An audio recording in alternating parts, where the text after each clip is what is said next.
ఇండియాలో ఉంటూ Dubai real estate లో ఇన్వెస్ట్ చేయాలనుకున్న మీరు ఇండియన్ గవర్నమెంట్ ప్రకారం ఫాలో అవ్వాల్సిన గైడ్ లైన్స్ ఏంటి, తీసుకోవాల్సిన జాగ్రత్తలు ఏంటి?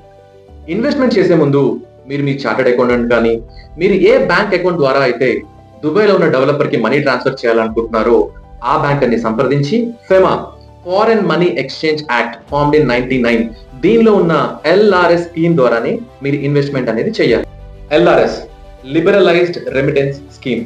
ఈ LRS ద్వారా ప్రతి ఒక్క ఇండియన్ ఫారెన్ లో ఉన్న తమ పిల్లల ఎడ్యుకేషన్ సపోర్ట్ కానీ, ఫారెన్ లో ఉన్న తమ ఫ్యామిలీ మెంబర్ మెడికల్ సపోర్ట్ కానీ, అండ్ ఫారెన్ లో తను చేయాలనుకుంటున్న real estate investment or any other investment కానీ ప్రతి ఫైనాన్షియల్ ఇయర్ లో $250,000 అంటే 2.25 crores పంపించగలరు. ఫ్యామిలీకి నలుగురు చొప్పున టోటల్ గా $1 million అంటే 9 కోట్ల రూపాయల వరకు ఒక ఫైనాన్షియల్ ఇయర్ లో మనం ఇన్వెస్ట్ చేయొచ్చు.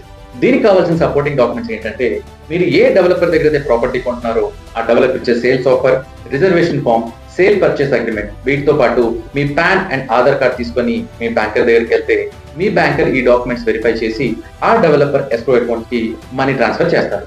అండ్ దుబాయ్ లో ఇన్వెస్ట్ చేసే ముందు మీరు ఏ ఏజెన్సీ ద్వారా అయితే డీల్ చేస్తున్నారో ఆ agency Dubai land department and Dubai రేరాలో రిజిస్టర్డా కాదా తప్పకుండా వెరిఫై చేసుకోండి. మరో ముఖ్యమైన విషయం, దుబాయ్ రియల్ ఎస్టేట్ ని రిప్రజెంట్ చేస్తున్న ప్రతి ఒక్క ఏజెంట్ ప్రతి సంవత్సరం దుబాయ్ ల్యాండ్ డిపార్ట్మెంట్ కండక్ట్ చేసే దుబాయ్ రేరా ఎగ్జామ్ అనేది తప్పకుండా రాయాలి. ఈ ఎగ్జామ్ రాసి పాస్ అయిన వాళ్ళు మాత్రమే దుబాయ్ రేరా కార్డ్ అనేది పొందగలరు. సో వీళ్ళతో మాత్రమే మీరు డీల్ చేయండి, వీళ్ళని మాత్రమే కన్సల్ట్ అవ్వండి. మరిన్ని వివరాల కోసం మన హైదరాబాద్ గచ్చిబౌలిలో ఉన్న మా లిమిజాన్ రియల్టర్స్ ని కన్సల్ట్ అవ్వండి.